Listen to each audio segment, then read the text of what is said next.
That's it. Really slow connection. Okay. Tell Nick that's because the camera's on. If he wants me to turn the camera off, he'll speed his connection up. Okay, Nick. Andrew says if you want your camera turned off, it would speed up your connection. If you want Mr. Mercer to turn your camera off, that would speed up the rest of your connection. It's his choice. Your choice. Silent. He must be thinking about it.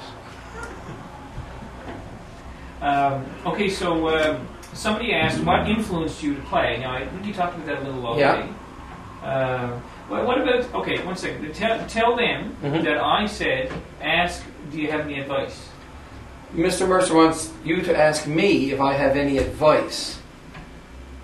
That's a really good roundabout way of asking the question there, Mr. Mercer.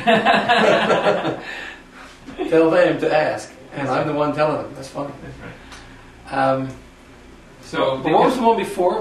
You said I sort of answered already, but what influenced you to play bass? Oh, okay, yeah, just that love of the low end sound. I feel like that has so much power and adds so much to a band.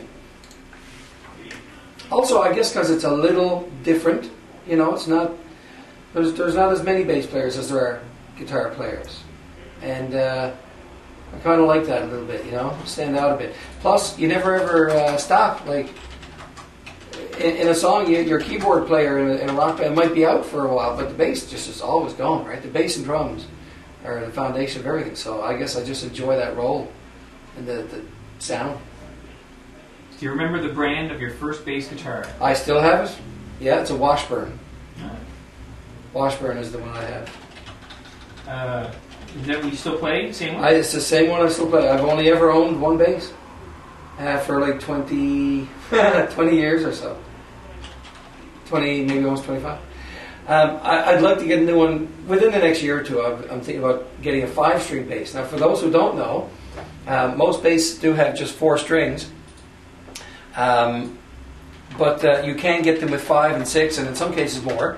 The 5-string bass adds an extra low one, so that from this lowest note, I could go down another little ways.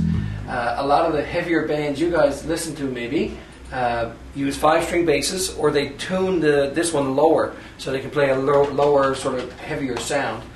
But a 5-string bass will let you do that.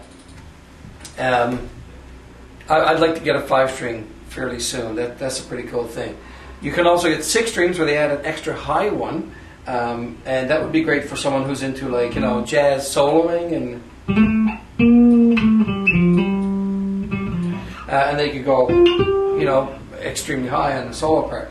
There's a picture of a 5-string bass coming up there now. Yeah, you should see that right now. Yeah. But it's still play, even with a 6-string bass, you still play it the same way as this 4-string, in that you don't play chords, although it's possible, it's just not very common to play chords.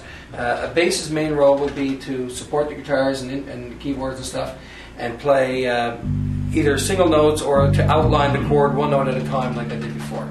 Josh says he just saw a 7-string bass for sale on eBay last night. Cool. And I asked him how much. How much, Josh, for the 7-string bass? Do you remember? And is that Canadian or American? That's right. I think it's been $800. $800, yeah. Not surprised at all by that. Somebody else said here, Kyle said, is there any advice you can give us on tips on how to make playing a lot easier? Kyle's asking for tips on how to make playing easier. You know what I would do? For me, one of the best bits of advice I could give you would be that getting better on any instrument, or almost anything in life really, is a combination of motivation and time. If you're really interested in doing something and you are willing to spend time at it, you will get better at it. And that's especially true for a musical instrument, So, in terms of advice, plug in the time that you need to do. I also, in particular for bass, I usually get my students to work a lot with their pinkies at first, because bass players use their pinky a fair bit.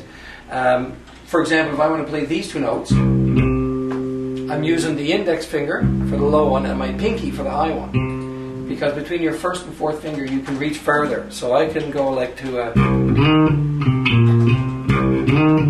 Because I'm using my pinky and I'm getting that extra bit of distance.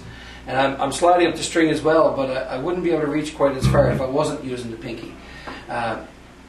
and it's a weak finger for most of us. You got to spend time practicing it, and just use it a lot. And in terms of advice, that'd be just it. Lots of time, a few specific exercises like anything that gets you to exercise the pinky, and your right hand using 2 fingers on the strings. So I'm alternating first and second, and working on getting those even and quick, and you're most of the way there. I said lift pinky weights. Yeah, pinky weights. Let me see what else we got here. Why don't you talk about maybe some practice habits, like say when you're actually working on a piece of music, like how would you do, like slowing down maybe, or and you're not hearing me now, so you can say that.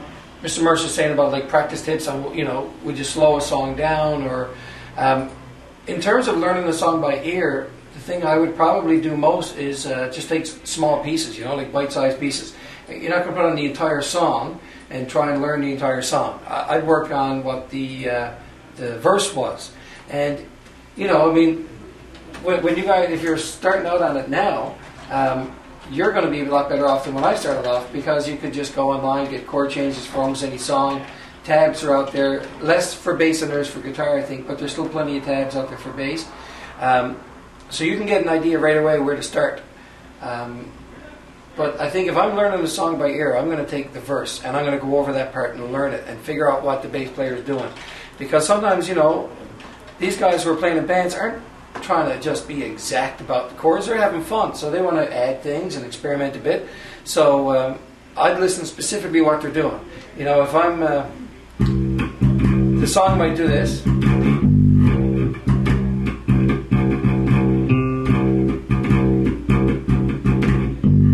I'm just repeating, but if I added a little extra note or two,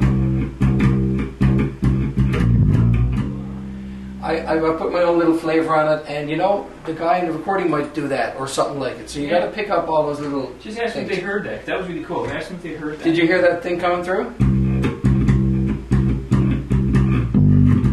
That'd be like a